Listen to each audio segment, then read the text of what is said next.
और किसी के घर का खेल अच्छा चल रहा है तो उसको बिगाड़ने के लिए किसी को बहकाओ भी मत, इसमें बहुत पाप लगता है। कम से कम सुख शांति से रोटी धोती उनकी चल रही है, चलने दो। हम उनको हेल्प नहीं कर सकते, लेकिन उनके आपसी संबंध, रिश्ते, मधुरता को क्यों बिगाड़े, आनंद से रहने दो। कितने लोगों को बड़ा मजा आता है दूसरों का नुकसान करने में, और याद रखना जो दूसरों का नुकसान करता है उसका नुकसान तो अपने आप हो जाता है। दूसरों को परेशान करने की कोशिश करता है वो खुद ही परेशान रहता है। दूसरों का जो बिस्तर छीनता है उसका विश्राम छीन जाता है।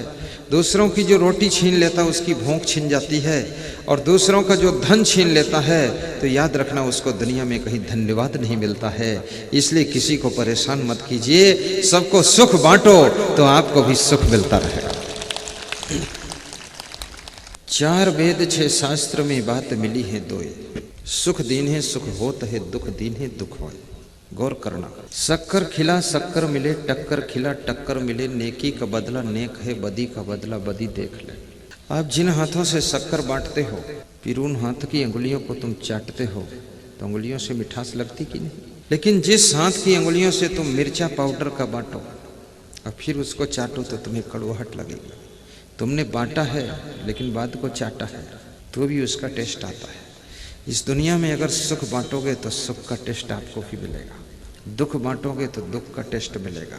आप सेंट दूसरों पर छिड़को तो तुम खुद ऐसे ही महकने लग जाओगे, और दूसरों के ऊपर तुम कीचड़ फेंको तो तुम्हारे हाथों में तो पहले ही लग जाएगा। इसलिए दूसरों को वही दीजिए जो तुम पाना चाहते हो। और याद रखना, इस प्रकृति का शाश्वत नियम है, जो दूसरों को देना चाहते हो वो प्रकृति तुमको स्टॉक के रूप में देती है। आप आज ही संकल्प लेकर देखो कि मैं दानी बनकर जीऊंगा, तो कुदरत की ऐसी व्यवस्था है कि आपको दान करने योग्य प्रकृति बना देगी। तुमको पता भी नहीं चलेगा कहाँ से पैसा आ गया, कहाँ से व्यवस्था बन गई है, और तुम सब कर सकोगे। गुजरात में एक भजन गाते हैं, कड़ी तुमड़ी का भजन है, गा दूं आपकी इजाज़त हो? गुजराती भाषा है, गा देता हूँ। हाँ, दूसरे भाषा अच्छी लगती है अपने। लौकी जो होती है 2 प्रकार की होती है, एक कड़वा लौकी, एक मीठी लौकी। और लौकी जब सूख जाती है और उसमें पानी रखने लायक बनाते हैं तो उसको तुमड़ी कहते हैं, तुमड़ी का कमंडल। तो जो लौकी थी कड़वा लौकी, उसकी कहानी है गुजराती भाषा में। गुजराती भाषा भी बहुत मज़ेदार भाषा है। गुजराती भाषा में जैसे रास्ता पूछेंगे तो कैसे पूछेंगे? ऐसे पूछेंगे, શાહપુર ઉસરી જવા માટે રસ્તો કોણ છે? તમારું નામ શું છે? તમે શું કરવાનું છે? वहाँ की ये भाषा है। मैं उस भाषा को भी जानता हूँ, पढ़ता हूँ, बोलता हूँ और समझता भी हूँ। तो गुजराती भाषा सुनाता हूँ आपको। तो कड़ुई तोमड़ी की कथा है। कड़ुई तोमड़ी मीठा होना चाहती थी। कड़ुई तोमड़ी रे, कड़ुई तोमड़ी रे, तू तो हरि भजन कर ले, तू तो हरि भजन कर ले। कड़ुई तोमड़ी रे, कड़ुई तोमड़ी रे, तू तो हरि भजन कर ले, तू तो हरि भजन कर ले। कड़ुई तोमड़ी रे, कड़ुई तोमड़ी रे, तू तो हरि भजन कर ले, तू तो गुरु भजन कर ले। कड़ुई तोमड़ी से किसी ने कहा कि तू भी तो कुछ भजन कर ले तो मीठी हो जाए, तेरी कड़वाहट खत्म हो जाए। तो कड़ुई तोमड़ी क्या करती है? ये बात को सुन करके कड़ुई तोमड़ी उठती है और काशी चली जाती है, प्रयाग जाती है, मथुरा जाती है, वृंदावन जाती है, अयोध्या जाती है। काशी गई थी, मथुरा गई थी, काशी गई थी, मथुरा गई थी। कड़ुई तोमड़ी कह रही है कि मैं अपने को मीठा करने के लिए काशी भी गई थी और मथुरा भी गई थी। तो पूछने वाले ने कहा तो मीठी हुई कि नहीं?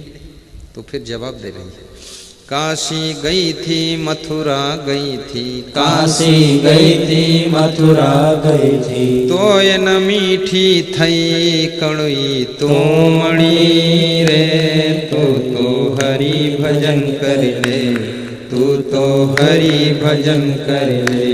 तो ये न मीठी थई कड़ुई तोमड़ी रे, तू तो हरि भजन कर ले, तू तो हरि भजन कर ले।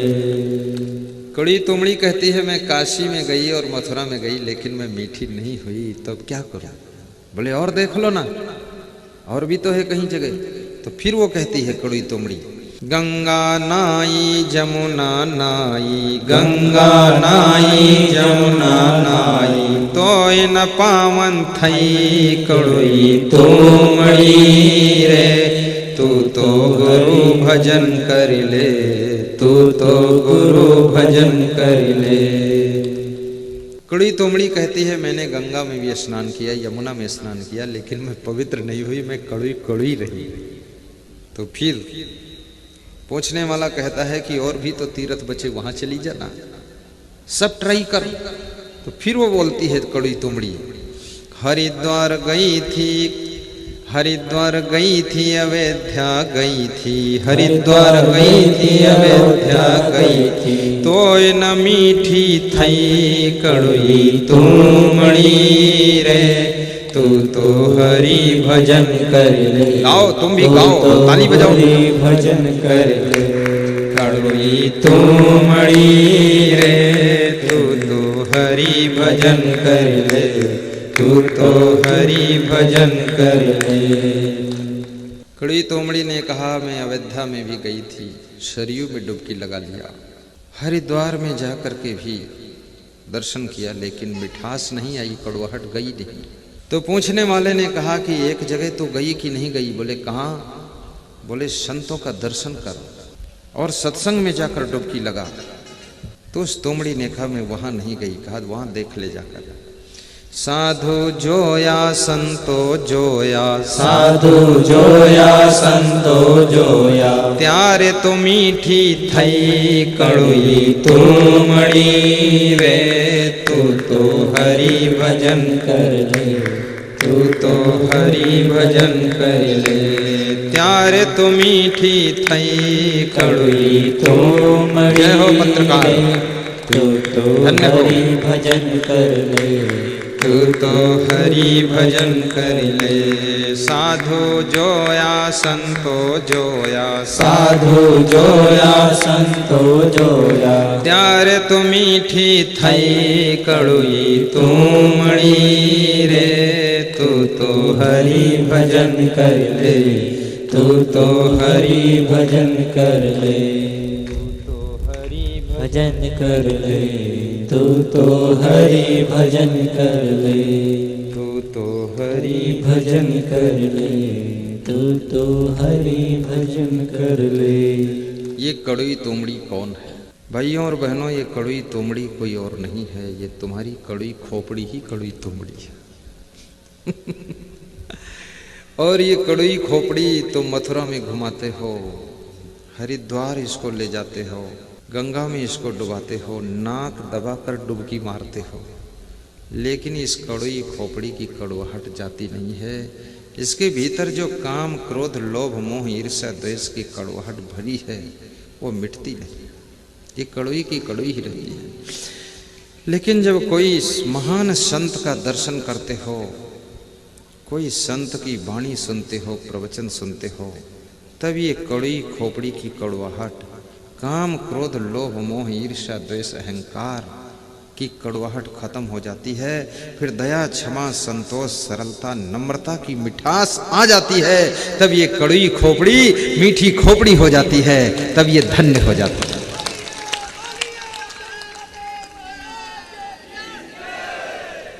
इस कड़ुई खोपड़ी को कौन ठीक कर पाएगा? मध्य प्रदेश में एक सज्जन मिले तो कह रहे थे चारों धाम घूम कर आया। तो मैंने कहा अकेले घूमे हो कि परिवार के साथ? बोले सपरिवार, विद फैमिली। तुमने कहा कुछ मिला? तो उन्होंने कहा बद्रीनाथ में गया था तो वहाँ इतनी ठंडी थी कि खून ठंडा हो गया, लेकिन मेरी पत्नी का दिमाग वहाँ भी ठंडा नहीं हुआ, बड़ा गर्म रहा। उसे कौन ठंडा करे? बद्रीनाथ की ठंडी में खून ठंडा हो गया पर दिमाग ठंडा नहीं हुआ।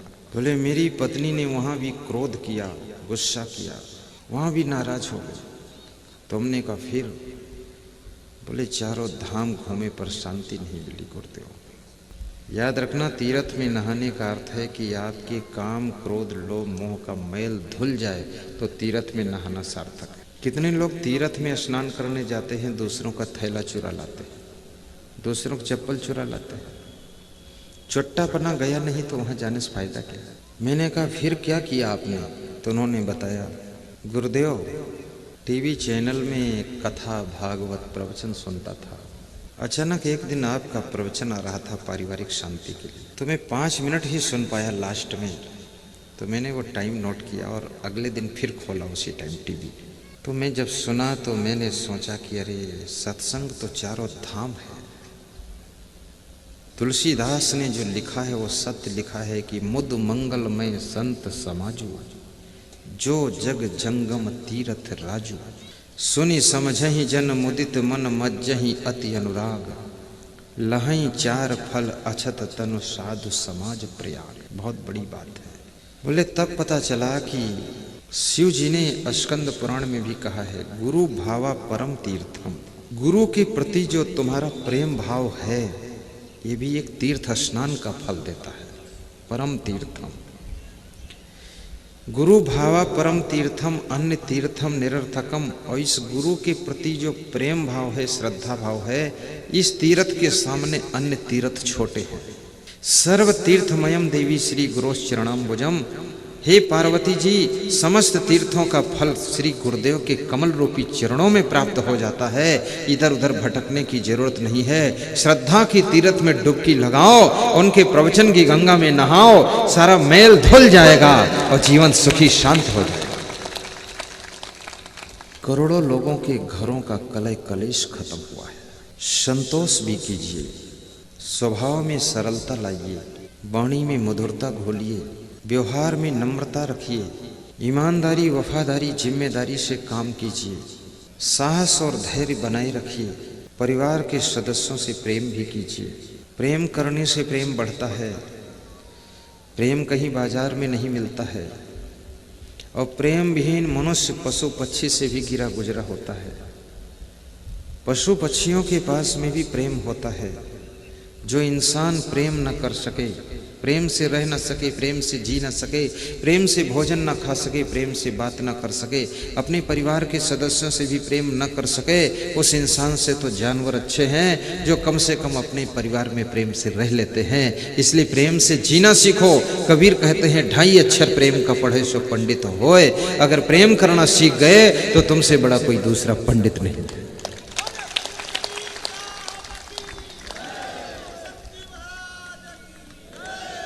कितने घरों में लोग सुबह से लेकर शाम तक लड़ते रहते हैं, छोटी छोटी बात को लेकर। कोई गम नहीं खाना चाहता है। घर को ही कुरुक्षेत्र महाभारत का युद्ध मैदान बना दिया है। तुम ही छोटे हो जाओ, लड़ाई बंद करो। और जो दूसरों से अपने को छोटा मान लेता है वो सबसे बड़ा होता है। गम खाना ये जीवन की बहुत बड़ी विजय है। और अपनों की गम खाना कोई तौहीनी की बात नहीं है। और कहीं भी गम खाने वाले लोग, आपने सुना होगा शिशुपाल का जब जन्म हुआ तो शिशुपाल के शरीर में भुजा ज़्यादा थी। तो आकाशवाणी हुई जिसके पास में जाने से इसकी भुजा खत्म हो जाएगी, उसी के द्वारा ये मारा जाएगा। और शिशुपाल कृष्ण भगवान की बुआ जी का लड़का था। तो कृष्ण भगवान ने जब एक बार शिशुपाल को बचपन में गोद लिया तो इनके जो फालतू भुजा थी वो गायब हो गई।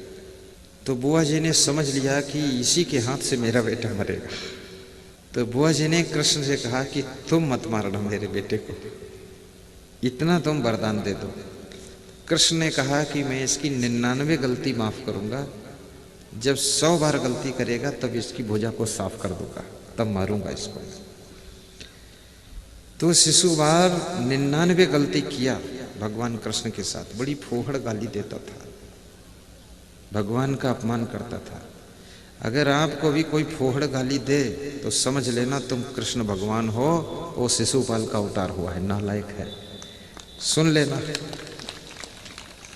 और 99 बार माफ कर देना। परिवार का सदस्य है, रिश्तेदार है, तुम्हारी बुआ जी का लड़का है, मूर्ख है, लेकिन 100 बार, जब 100 बार का नंबर आए तब फिर उसके ऊपर वार करना। तब उसको समझाना। लेकिन 99 बार भगवान ने भी माफ किया था, तो कम से कम 9 बार तुम भी माफ कर देना। लेकिन तुम तो एक बार भी माफ नहीं करते, पहली बार हम साफ कर देते। माफ भी करो। माफ करने वाला ही भगवान होता है, वही महान होता है। शिव जी का धनुष जनकपुर में राम के हाथों से टूट गया। परशुराम बहुत क्रोधित हुए, तो राम ने जवाब दिया, नाथ संबधन भंजन हारा होई है कोई एक दास तुम्हारा। राम कहते हैं कोई आपके दास ने तोड़ा होगा। ज्यादा टेंशन मत लीजिए, आप महात्मा आदमी क्यों इतना उलझ रहे। परशुराम भी तार्किक थे, विद्वान थे, महात्मा थे। परशुराम ने कहा अगर मेरा दास है तो उसे सेवा करना चाहिए, धनुष तोड़ने क्या जरूरत है। तो लक्ष्मण ने कहा कि विश्वामित्र को इशारा दिया कि मैं जाऊं इनको समझा दूं, क्योंकि राम बहुत सरल हैं, परशुराम थोड़ा कठिन है। परशुराम गर्म दिमाग के हैं, राम ठंडे दिमाग के हैं, मेल नहीं खाता, जोड़ा नहीं लगता। मैं भी गर्म मूड का हूँ, वो भी गर्म मूड, मैं जाऊंगा तो 1 मिनट में ठीक कर दूंगा। विश्वामित्र ने इशारा दिया कि राम तुम वापस आओ, दूसरा भेज रहा हूं बम विस्फोट, इससे भिड़ने दो। लक्ष्मण गया। राम का दिमाग ठंडा रहता है, लक्ष्मण का दिमाग गर्म ज्यादा रहता है। जोड़ा में, पति पत्नी के जोड़ा में भी एक ठंडा दूसरा गर्म रहेगा तो काम तो चल जाएगा। लेकिन दोनों अगर गर्म हो गए तो ज्वालामुखी भस्म हो जाएगा, और दोनों ठंडे रहे तो क्या आनंद है, फिर तो आइसक्रीम बन जाएगा। दोनों शांति शीतल। लक्ष्मण जाते हैं और कहते हैं कि परशुराम जी, बाबा जी, एक इस धनुष के टूटने से इतना नाराज क्यों हो रहे हो? इस धनुष पर आपकी इतनी ममता क्यों है? ऐसी ऐसी धनु ही बचपन में मैंने न जाने कितने तोड़ दी, तब तुम गुस्सा नहीं हुए। अब एक धनुष टूट गया, इतना खाम खा नाराज होता। तो जब धनु ही कहा, परशुराम की आग लग गई कि शिव जी के धनुष को धनु ही कहता है और मेरे को कहता है कि धनुष पर ममता क्यों है? यही धनु पर ममता के हेतु। और साधु का ये सबसे बड़ा अपमान है कि उसको ये कहना कि यहाँ तुम्हारी ममता क्यों है, क्योंकि साधु की अगर कहीं ममता है तो साधु कैसा? साधु को मोह नहीं होता है। अगर मोह है तो वो साधु नहीं है, क्योंकि वो तो संसारियों की तरह मोह में फंसा हुआ है। साधु तो उसका नाम है जो मोह से पार हो गया है, और जो मोह से पार हुआ है वही तुमको भी मोह से पार कर सकेगा, अन्यथा तुम मोह में डूबे रहोगे। और जब तक तुमको मोह से ऊपर नहीं उठा सकता है साधु, तब तक तुम दुख से पार नहीं हो पाओगे, क्योंकि मोह सकल व्याधिन कर मूला, जेहिते पुन उपजे बहु सूला। इसलिए संत अपने ज्ञान से मोह से ऊपर उठाता है। आजमगढ़ में एक सज्जन आए थे, कह रहे थे मेरा बेटा मर गया। तो मैंने उनको 5 मिनट समझाया तो उनका मोह थोड़ा कम किया। पहले 5 मिनट में उनके चेहरे का भाव बदल गया। अगर 1 घंटे का मुझे टाइम मिल जाता तो ऐसे तगड़े इंजेक्शन लगाता ज्ञान के कि 1 घंटे में 6 महीने का दुख खत्म कर देता। क्योंकि संत उसी का नाम है जो अपने ज्ञान के इंजेक्शन के द्वारा संसार के करोड़ों जीवों के दुखों को मिटा देता है और उनको सुखी कर देता, वही संत होता है।